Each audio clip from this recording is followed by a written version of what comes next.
সুগন্ধি চালের জেলা দিনাজপুর।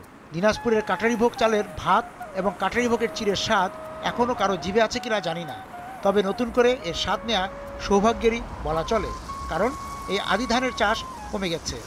আর্যদের আগমনের আগে থেকেই দিনাজপুরে কাটারিভোগ ধানের চাষ হয়ে আসছে। কাহিনী প্রচলিত আছে, দিনাজপুরের রাজা প্রাণনাথকে ডেকে পাঠানো হয়েছিল মোগল সম্রাট আওরঙ্গজেবের দরবারে।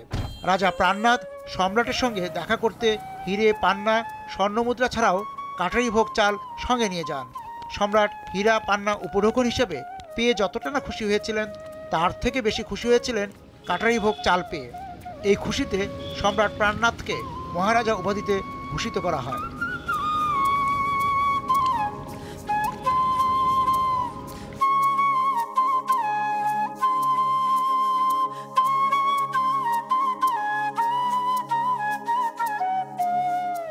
এবার কয়টা জমিতে কাজ করলেন?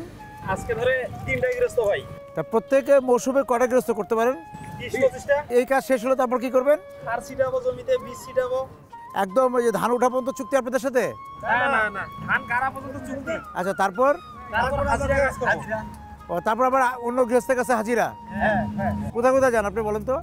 কুমিল্লা যাই, নোয়াখালী যাই, বগুড়া যাই।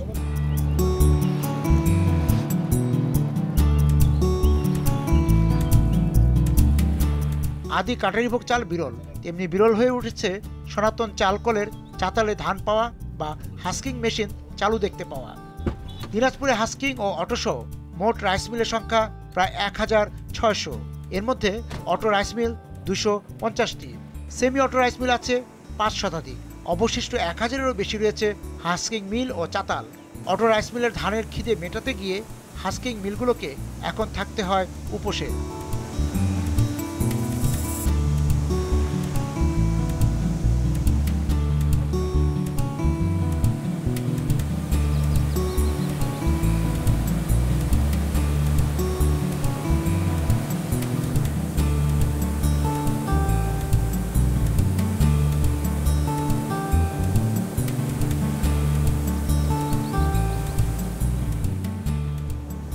বিসিকে আনুমানিক রাইস মিল আছে প্রায় 50 থেকে 52টার মতো হবে।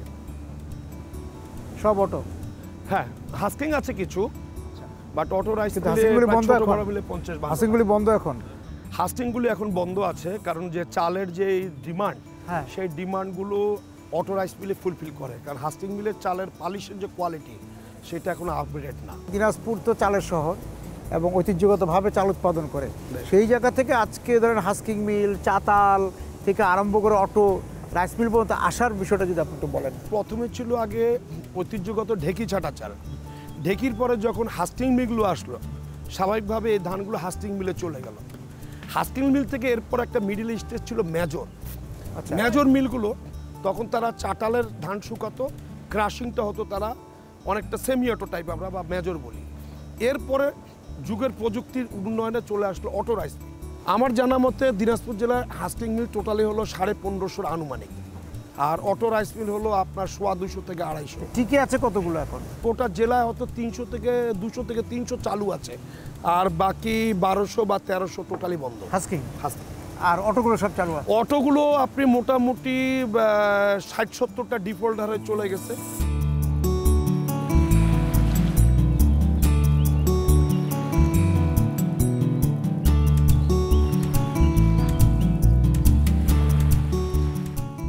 স্বয়ংক্রিয় চালকল মালিকরা চান আদি সুগন্ধি কাটারির ফলন বাড়ুক। একইভাবে তাদের যুক্তি, চালের দাম কম রাখতে অটো রাইস মিল একটি অনুষঙ্গ।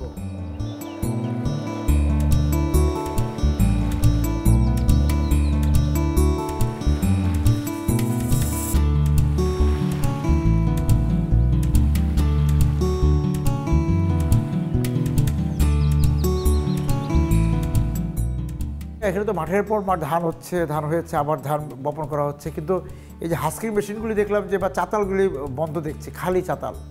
এখানে যতটুকু পেলাম খুব বেশি পাইনি। এই অটো রাইস মিলগুলো বেশিরভাগ হওয়ার কারণে মোটামুটিভাবে ধান এইভাবে আসে না। গ্রামগঞ্জের ধান শুধু ছাঁটাই করা হয়, সেদ্ধভাবেই করা হয়। মানে দুই একটা চালু আছে? দুই একটা চালু আছে বলতে এই তো এই এই এই এই প্রযুক্তি প্রায় বিলুপ্তির পথে। দেখেন না কী অবস্থা, এত বড় চাতাল এত বড় নাই। ধান নাই। সব চলে যাচ্ছে কলে, হ্যাঁ কলে, অটো কলে। অটো কলে চলে যাচ্ছে।